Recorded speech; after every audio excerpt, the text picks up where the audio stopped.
Langsung saja pemirsa, kita akan dapatkan jawaban dari deretan pertanyaan yang sudah kami sampaikan lewat tayangan tadi bersama dengan para narasumber. Sudah hadir di samping saya selaku pengamat politik Bang Pangi Syarwicadiago. Assalamualaikum warahmatullahi wabarakatuh. Selamat malam Bang Ipang. Malam Mbak Putri. Selain Bang Ipang yang akan memberikan pandangannya mengenai bagaimana pergerakan dari peta koalisi mungkin perlu adanya perubahan setelah Anies Baswedan memutuskan untuk bisa menggandeng Muhaimin Iskandar. Kita akan juga bagaimana keputusan dari PKB sudah hadir secara daring, yaitu Pak Hanif Dakiri selaku Waketum DPP PKB. Assalamualaikum warahmatullahi wabarakatuh. Selamat malam Pak Hanif.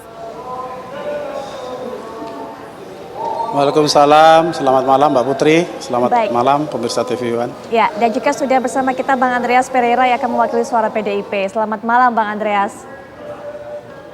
Malam. Baik, Pak Hanif terlebih dahulu malam, salam sehat. Ya, kita ingin sekali tahu Pak Hanif, sebenarnya sejak kapan dimulai pembicaraan dengan Partai Nasdem ini? Nah, kalau soal teknis itu kita mungkin belum bisa buka sekarang ya, mungkin nanti.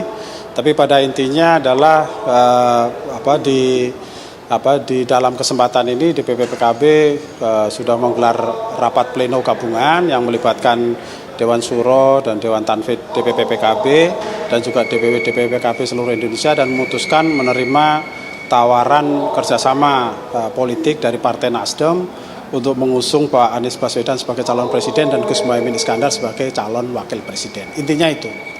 Pak Hanif, apakah kemudian karena Nasdem ini memberikan kursi, memberikan tempat kepada Caimin untuk bisa mendampingi Anies Baswedan adalah satu-satunya alasan sehingga kemudian PKB memutuskan untuk mengalihkan dukungannya dari bakal calon presiden Prabowo Subianto menjadi Anies Baswedan? Kalau soal mengalihkan dukungan kan masyarakat sudah tahu posisi PKB di Koalisi Kebangkitan Indonesia Raya sebelumnya seperti apa. Nah, tapi di luar itu bahwa yang paling inti proses-proses politik pada akhirnya kan mempertemukan Partai Nasdem dengan PKB untuk bersama-sama mengusung calon presiden dan wakil presiden.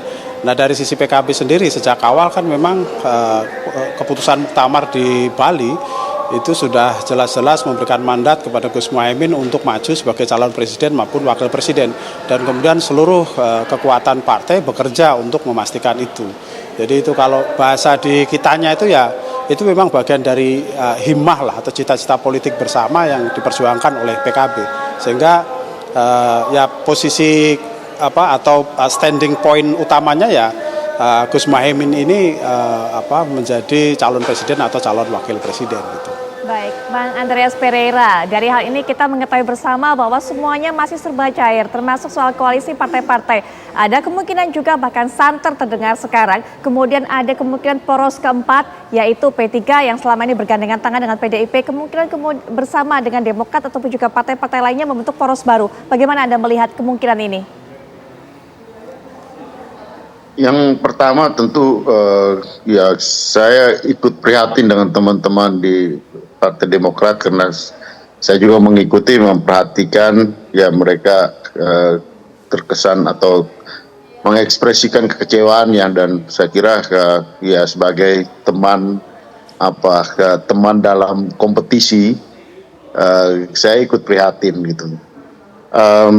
Tapi juga bahwa inilah realita politik kita gitu ya, di mana ya koalisi yang orang menyebutnya koalisi, tapi begitu mudahnya perpindahan itu terjadi gitu.